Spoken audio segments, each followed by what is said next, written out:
नाज़रीन, टंडो बागो में पाक फ़ौज जी हिमायत में शहरियुनि ऐं सिविल सोसाइटी पारां रस्तमाणी चौक खां टंडो बागो प्रेस क्लब ताईं रैली कढी वई। रिपोर्ट कर रहा है मोहम्मद मला।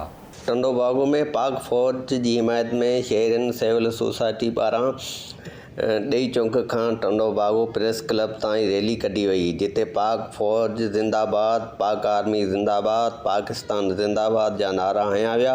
रैली में अॻवाननि आवाज़ टीवी न्यूज़ सां ॻाल्हाईंदे चयो त असां जेके असांजा मुखालिफ़ आहिनि उन्हनि खे ॿुधाइणु चाहियूं था त पाकिस्तान आर्मी का जहिड़ी तहिड़ी ॻाल्हि न आहे। पाकिस्तान आर्मी दुनिया जी मज़बूत आर्मी आहे ऐं उनजे ख़िलाफ़ु जेका प्रोपेगेंडा ऐं सोशल मीडिया ते मनगढ़ंत ॻाल्हियूं कयूं वियूं आहिनि उन्हनि खे फ़ौरन बंदि कयो वञे।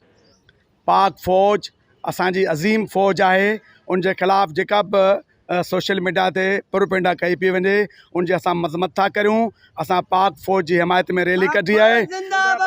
असां पाक फ़ौज सां गॾु आहियूं।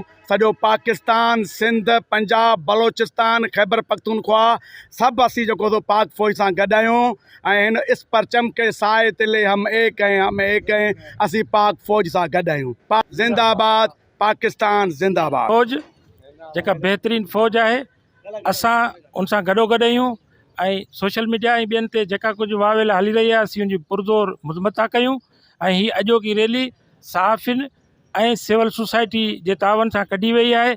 इनशाला असीं हर महाज़ ते फ़ौज सां गॾु आहियूं ऐं गॾु बीठा आहियूं ऐं इनशाला गॾु बीठा रहंदासीं। पाक आर्मी जेको सो असांजे हिफ़ाज़त करे थी, मुल्क जी आवाम जी हिफ़ाज़त करे थी। असां पाक आर्मी सां गॾु आहियूं ऐं जेके वाहिद पाकिस्तान जी पाक आर्मी आहे जेका मुल्क ऐं आवाम जी हिफ़ाज़त करे थी।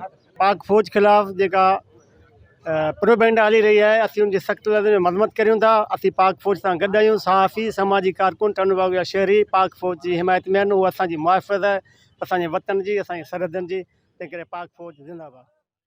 जॾहिं त हिननि जो चवणु आहे त पाकिस्तान जा दुश्मन सोशल मीडिया ते पाक फ़ौज ख़िलाफ़ु घटि वधि ॻाल्हायो पियो वञे, जेका सरासर नाइंसाफ़ी आहे। पाकिस्तान जो मुल्क असां सभिनि जो मुल्क आहे। पाक फ़ौज असां ऐं असांजे मुल्क जी हिफ़ाज़त करे रही आहे। असां पाक फ़ौज जी किरदार कशी जी मज़म्मत करियूं था।